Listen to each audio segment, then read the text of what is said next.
Aruba Fair Trade Authority é uma organização chiquito ainda e nós temos que determinar Kiko está investigar e Kiko não. Isso aqui nós está fazendo mediante de um manejo de priorização. O manejo de priorização aqui de AFTA é um conjunto de normas e critérios que nós está usando para determinar que queijo, se e que caso não AFTA lo investigar.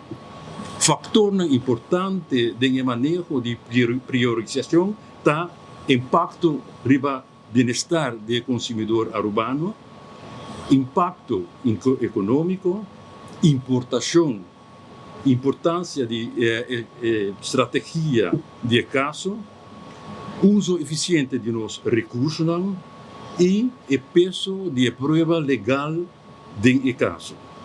O critério aqui ajuda a nos enfocar nos recursos e atenção riba o caso mais urgente e com maior impacto, onde AFTA por fazer uma diferença.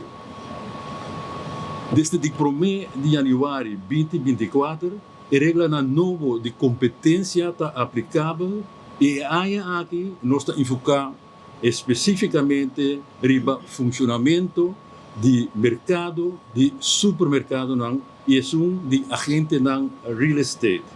E arriba cumprimento de regras de competência de dois mercados aqui. Nós lo investigar o mercado para o motivo que está de grande importância para o cidadão de Aruba. Uma outra prioridade para a AIA 2024 é informação e educação. Nós lo investigar o mercado aqui com potencial que nós temos. Durante o próximo luna, nós vamos organizar apresentação e sessão informativa para diferentes partidos interessados, stakeholders, de vários setores comerciais. Ademais disso, aqui nós está contribuindo a um projeto de lei arriba terreno de proteção do consumidor. Essa aqui arriba a invitação do ministro. Desde o 1 de janeiro de 2025, a Aruba Fair Trade Authority espera de começar a supervisar o cumprimento com a lei de proteção do consumidor.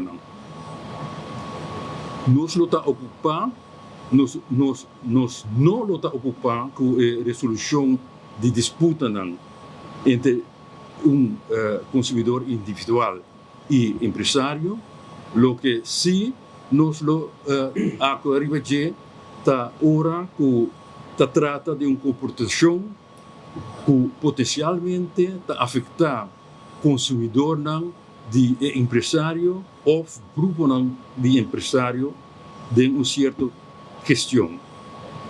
Por pensar, por exemplo, riba termino e condição injusto de empresário para a sua coletividade de clientes ou em ganho riba escala grande.